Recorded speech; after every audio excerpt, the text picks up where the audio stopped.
Yeah, some followers have been asking for an interpretation of what the old Uma was saying. This village is called Libbi and was established by Pa Brima Gbondo.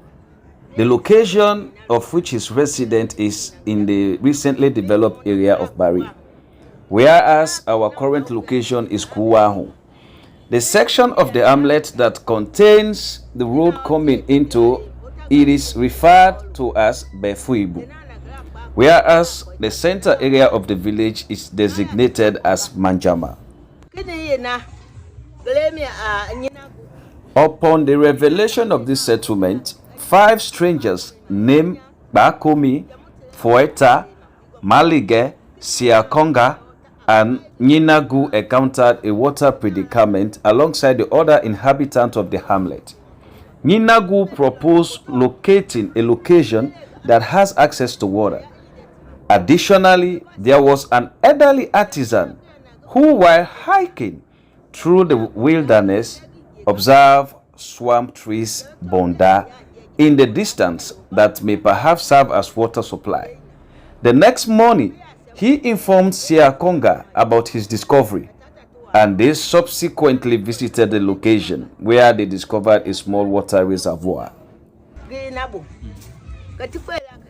Following the completion of the rites and the offering of prayers beside the water, Pa Foita directed them to revisit the location after a span of 3 days to observe any indication that will signify the ancestors' endorsement of constructing a new community. Upon their return, 3 fish were discovered, symbolizing the consensus of the ancestors. Pa Foita cautioned against consuming these fish without the unanimous consent of everybody, citing their repercussions, such as misfortune or leprosy, among others. Numerous individuals have faced significant repercussions when attempting to capture those fish unaccompanied and consume or trade them. An exemplary instance is the son of the village's founder, who succumbed to leprosy after clandestinely attempting to capture those fish. The ritualistic individual imposed a curse upon every resident born within the hamlet, decreeing that they shall perish or contract leprosy should they partake in the consumption of the stolen fish. If a stranger or non-native individual establishes residence in the village and consumes the fish, they will not thrive.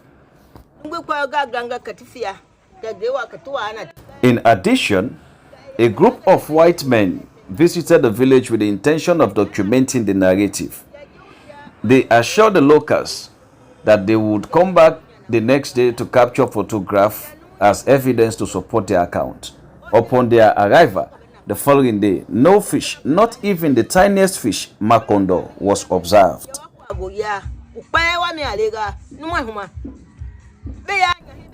In the past, if a fish died in the stream, it was believed that someone in the community will also die.